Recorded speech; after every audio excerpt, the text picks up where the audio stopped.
The sun hung low over the dusty street of a small African town. Its golden rays slicing through the haze of heat that shimmered above the cracked pavement. The air was thick with the scent of roasted maize from a nearby vendor, mingling with the faint tang of diesel from passing motorbikes.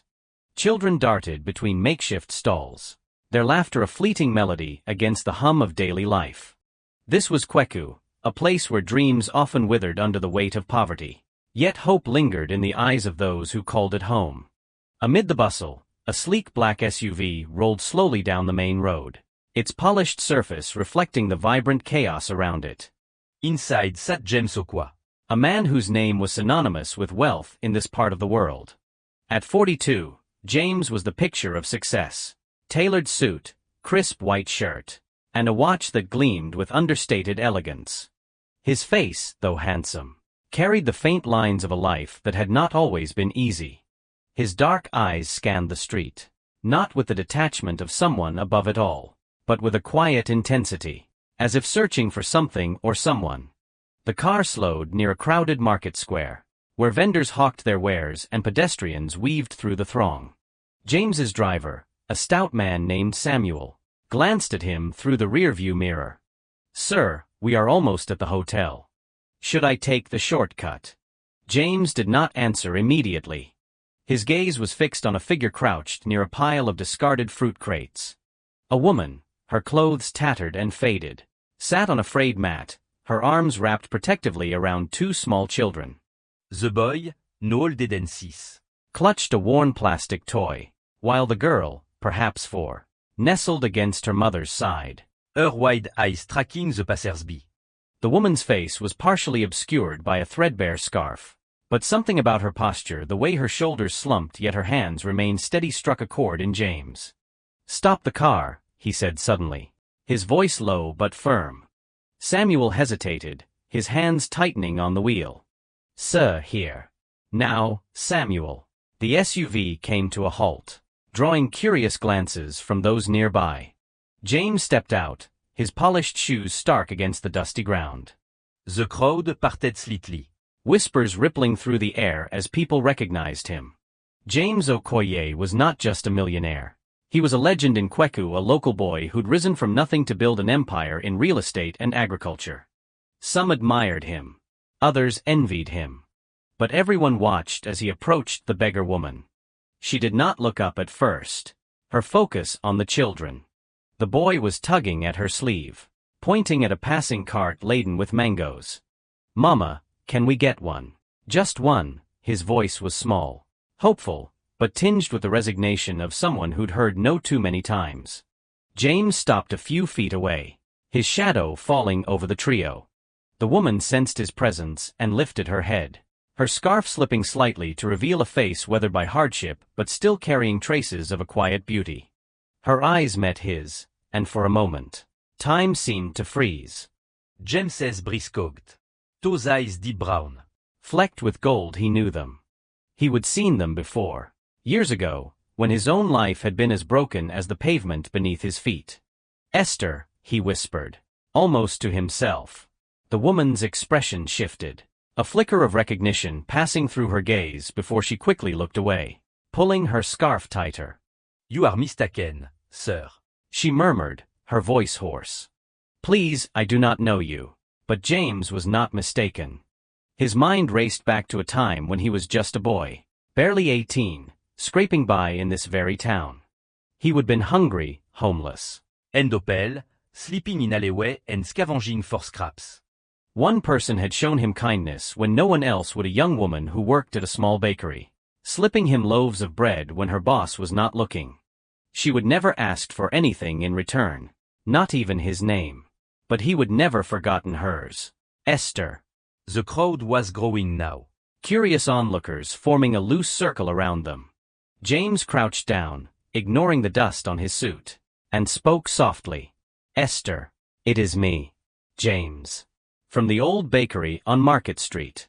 You used to give me bread when you had nothing." Her hands trembled, and she shook her head, but her eyes betrayed her. They shimmered with unshed tears. And for a moment, the weight of her past seemed to press down on her even harder. "That was a long time ago," she said, barely audible. I am not that person anymore. James sat twisted. He glanced at the children. Their faces smudged with dirt, but their eyes bright with innocence. These are your kids, he asked gently. She nodded, pulling them closer. This is Daniel, she said. Touching the boy's head. And this is Grace. Her voice cracked as she spoke their names, as if each syllable carried a story of its own. The crowd murmured, their curiosity tinged with confusion. Why was James Okoye, the untouchable millionaire, Kneeling in the dust. talking to a beggar? Some pulled out their phones, recording the scene, sensing something extraordinary was unfolding. James stood, his jaw set with determination. Samuel, he called, his voice carrying a quiet authority. Get the hotel manager on the phone. Now, Samuel fumbled with his phone, clearly unsure of what was happening, but too loyal to question his boss. James turned back to Esther, his eyes softening. You are not staying here tonight. He said. Not you, not your children. You are coming with me. Esther's eyes widened, and she shook her head again. No, sir, he can't. We are finir. We do not need. You helped me when I was nothing. James interrupted, his voice steady but filled with emotion. You gave me hope when I had none. Let me do the same for you. The crowd fell silent, the weight of his words sinking in. Esther's lips parted. But no sound came out.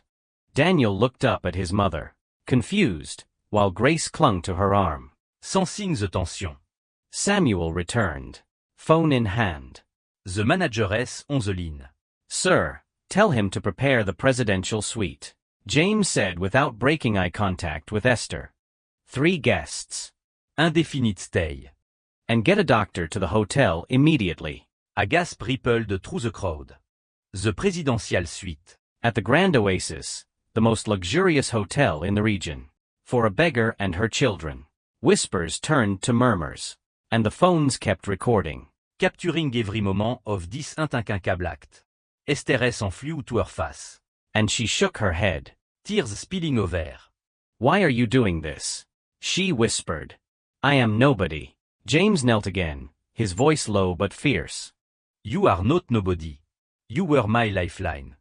You gave me more than bread, you gave me a reason to keep going. I owe you everything. The crowd was buzzing now. Some people wiping their eyes. Others whispering in disbelief. A woman in a bright scarf called out. God bless you, Monsieur Quoi. Another man, older, nodded solemnly. As if witnessing something sacred. James stood and extended his hand to Esther. Come with me, he said. Let me help you, like you helped me.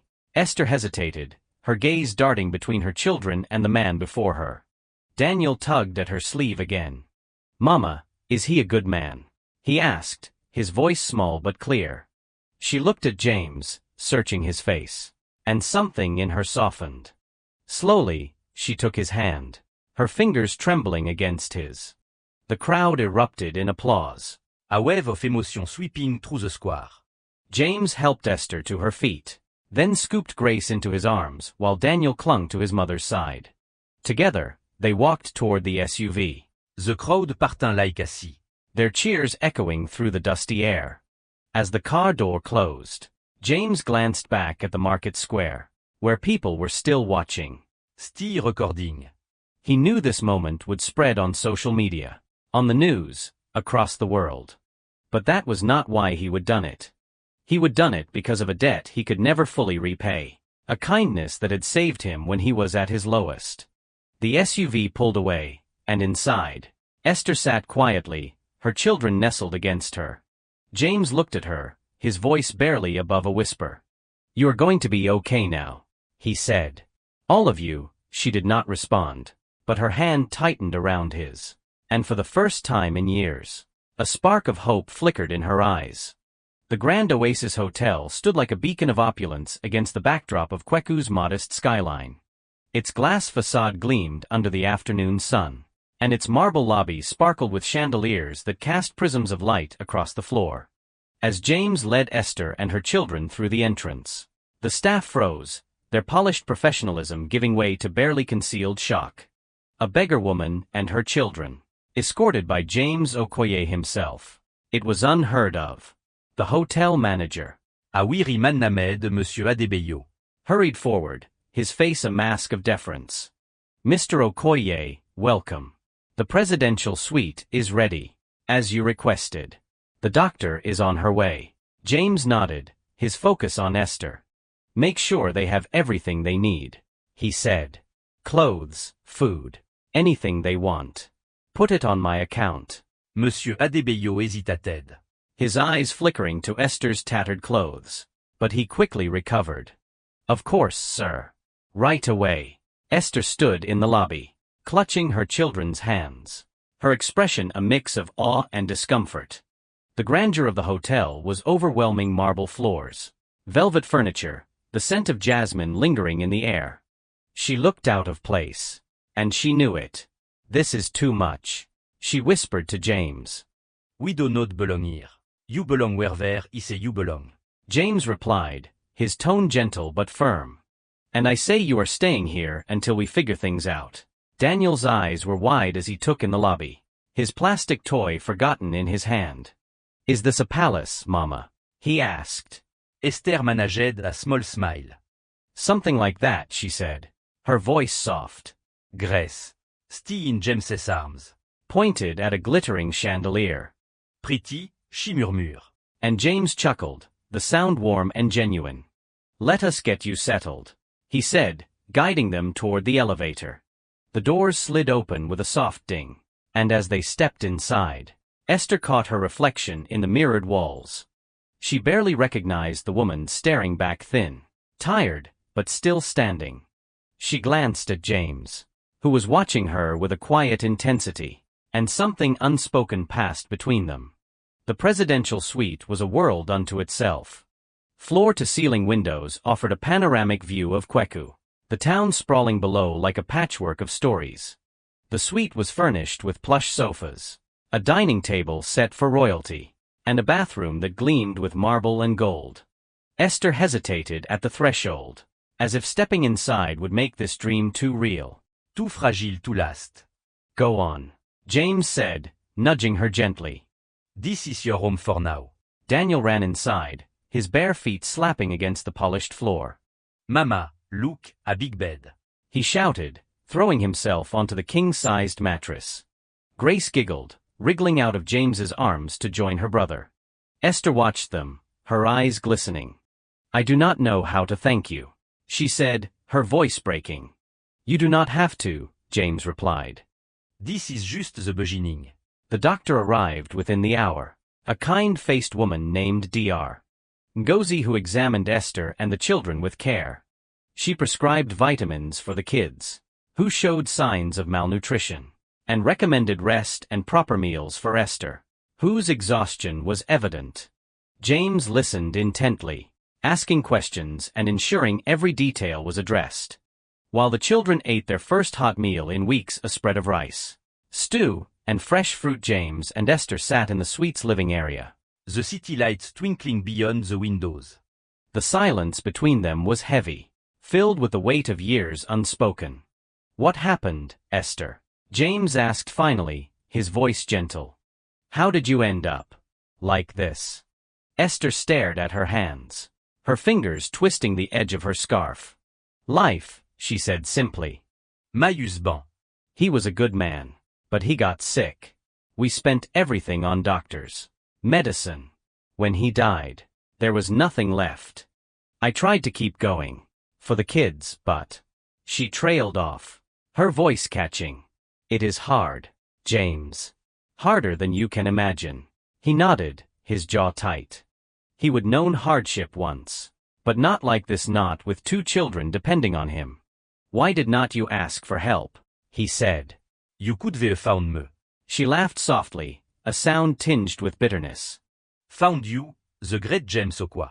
I did not even know you were the same boy from the bakery until today. And even if I had, I am too pro.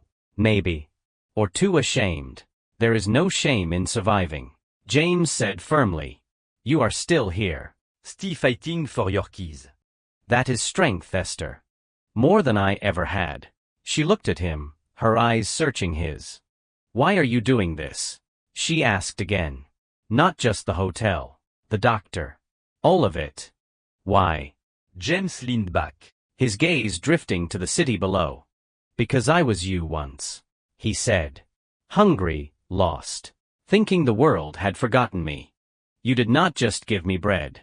Esther. You gave me dignity. You looked at me like I was human.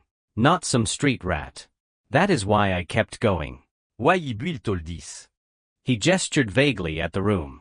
The city, his life. I owe you. Esther shook her head. Tears spilling down her cheeks. You do not owe me anything, she said. I did what anyone would do. No, James said, his voice fierce. Not anyone. You the next morning. News of James's act had spread like wildfire. Social media was ablaze with videos of the Market Square encounter. Hashtags like #KwekuKindness and #Millionaire's Heart trending across platforms. Local news outlets clamored for interviews, and the hotel lobby was swarmed with reporters hoping to catch a glimpse of the mysterious beggar woman and her benefactor. James, however, had other plans. He sat in the suite with Esther, a laptop open on the table between them. I want to do more than just a hotel room, he said. I want to make sure you and the kids are set for life. Esther's eyes widened. James, you have already done too much. I can't. You can, he interrupted. And you will. I have spoken to my team. We are setting up a trust fund for Daniel and Grace education, healthcare, everything they need. And for you. He paused, choosing his words carefully. I want to give you a home. A real one. Wherever you want. Esther's hands flew to her mouth, and she shook her head, overwhelmed. A home, she whispered. For us. James nodded. I own properties across the country. Pick one, or I will build you one. And if you want to work, I can find you something that lets you keep your pride. Like you said, she stared at him, her breath shaky. I do not know what to say. You do not have to say anything, James replied. Just say yes. For a moment, she was silent, her gaze drifting to her children, who were playing with a new set of toys the hotel staff had brought. Then slowly, she nodded. Yes, she whispered, and the word carried the weight of a new beginning. Days turned into weeks, and Esther and her children began to settle into their new life. The trust fund was established, ensuring Daniel and Grace would have access to the best schools and opportunities. James personally oversaw the purchase of a modest but beautiful house on the outskirts of Kweku, with a garden where Grace could play and a study where Daniel could read his new books. Esther, hésitant at first, accepted a job at one of James's community centers, where she helped other families in need, her compassion and resilience shining through. But the story did not end there. James, inspired by Esther's strength and his own past, launched a foundation in her name, the Esther Fund, dedicated to helping single mothers and their children across Africa. He spoke publicly about their story, not to boast, but to honor the woman who'd changed his life with a simple act of kindness. At the foundation's launch, he stood before a crowd of donors, reporters, and community members. Esther at his side, no longer in tattered clothes but in a simple, elegant dress, her children beaming beside her. I was nothing once, James told the crowd, his voice steady but thick with emotion. Just a boy with no home. No hope. But one person saw me. One person cared. And because of her, I am standing here today. This foundation is for her, for Esther, and for every woman like her, fighting to keep their families together. Let us show them they are not alone. The crowd erupted in applause. And Esther, overcome, squeezed James's hand. The cameras flashed, capturing a moment that would inspire millions. Across social media, people shared their own stories of kindness, of second chances, of hope. The hashtag #EstherFund trended for weeks, and donations poured in, ensuring the foundation's work would continue. Months later, James sat in his office, looking out over the city that had shaped him. A framed photo sat on his desk. Him, Esther, Daniel, and Grace, smiling in their new garden.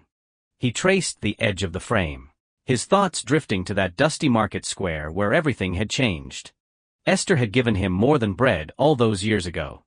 She would given him a spark, a reason to believe in himself.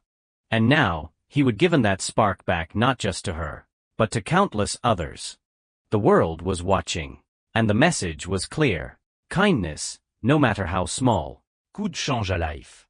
And sometimes, it could change the world. The story of James and Esther was not just about a millionaire and a beggar.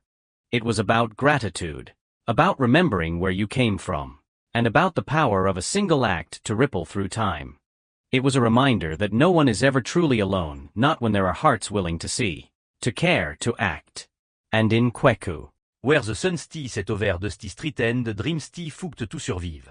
that reminder burned brighter than ever.